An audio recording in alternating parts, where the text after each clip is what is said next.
Մենք բոլորս մեր կյանքում գոնե մեկ անգամ լսել ենք այս արտահայտությունը. նա ամբողջ կյանքում ծխել է, խմել է, իր առողջությանը ուշադրություն չի դարձրել, բայց շատ երկար է ապրել։ Եվ հակառակը, մարդ, որ առողջ է, ծնվել, չի ծխել, չի խմել, զբաղվել է սպորտով, բայց հիվանդացել է կամ կյանքից հեռացել է բավականին վաղ տարիքում։ Այս հարցը մարդկանց մոտ առաջացել է բնական հարց։ Ուրեմն առողջ ապրելակերպն իմաստ ունի, թե ամեն ինչ բախտից է կախված։ Ես կպատասխանեմ ձեր հարցին մեկ պատմական օրինակի վրա։ Խոսքը կգնա Մեծ Բրիտանիայի նախկին վարչապետ Ուինսթոն Չերչիլի մասին։ Եթե մենք նայենք Չերչիլի կենսագրությանը բժշկական տեսանկյունից, կտեսնենք հետևյալը. քրոնիկ հիպերտոնիա, մի քանի ինսուլտ, ամենօրյա ալկոհոլի օգտագործում, վիսկի, կոնյակ, շամպայն, օրական մի քանի սիգար, կրկնվող դեպրեսիվ դրվագներ, որ նա անվանում էր սև շուն։ Բժշկական լեզվով սա բարձր ռիսկային պացիենտ է, բայց նա ապրեց մինչև 90 տարեկանը, ուրեմն ի՞նչն էր գաղտնիքը։ Նախ եկեք փարատենք մի քանի միֆեր իր անհագ խմելու և ծխելու հետ կապված։ Չերչիլը հայտնի էր իր ալկոհոլային սովորություններով։ Նրա օրակարգում ալկոհոլը անբաժանելի մաս էր, նա հատկապես սիրում էր գվին հայկական կոնյակը։ Բայց կարևոր մի նրբություն կա. Չերչիլը հաճախ խմում էր ալկոհոլը մեծ քանակությամբ ջրով նոսրացված։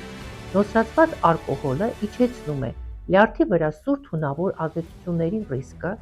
նվազեցնում է զարկերակային ճնշման կտրուկ տատանումները, նվազեցնում է առիթմիաների առաջացման հավանականությունը։ Չկա ապացույց, որ նա եղել է դասական ալկոհոլիզմով հիվանդ մարդ։ Նրա բժիշկները նշում էին, որ նա հազվադեպ էր իրականում հարբած։ Սիգարի ամենօրյա օգտագործման մասով Չերչիլի դեպքում աշխատել է մի քանի հանգամանքներ՝ գենետիկա, բարձր սոցիալական կարգավիճակ և լավագույն բժիշկներ, մտավոր մշտական ակտիվություն, հզոր կյանքի նպատակ։ Չերչիլի նկարը առանց սիգարի դժվար է պատկերացնել։ Նա օրական կարող էր ծխել մի քանի խոշոր սիգար և դա դարձավ նրա բրենդը։ Բայց պետք է հասկանալ, որ չնայած սիգարը նույնպես ռիսկային է, այնուամենայնիվ սիգարը չի ներշնչվում թոքերի խորքը, ինչպես սիգարետը,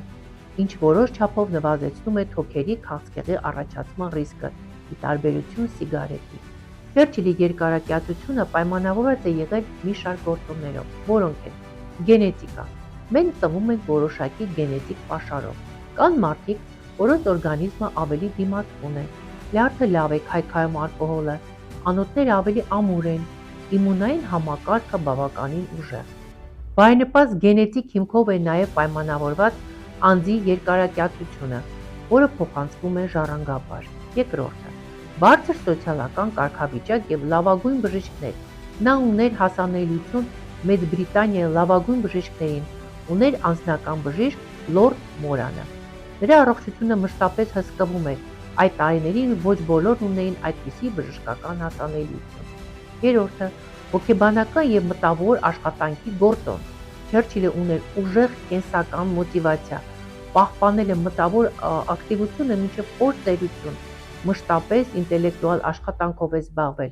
Կոգնիտիվ ակտիվությունը նվազեցնում է դեմենցիայի զարգացման ռիսկը և նպաստում է ուղեղի անոթների առողջության պահպանմանը։ Պատմությունը սիրում է հերոսներ, բայց բժշկությունը սիրում է փաստեր։ Չերչիլը բացառություն էր, ոչ ուղեցույց։ Եվ հիշենք, դեմենցիան չի անհետանում, այն կարող է միայն դանդաղել։ Ուժեղ միտքը կարող է ժամանակ շահել, բայց չի կարելի չեղարկել կենսաբանությունը։ Տեսանյութը կուզենամ եզրափակել Չերչիլի խոսքերով. երբեք մի հանձնվեք,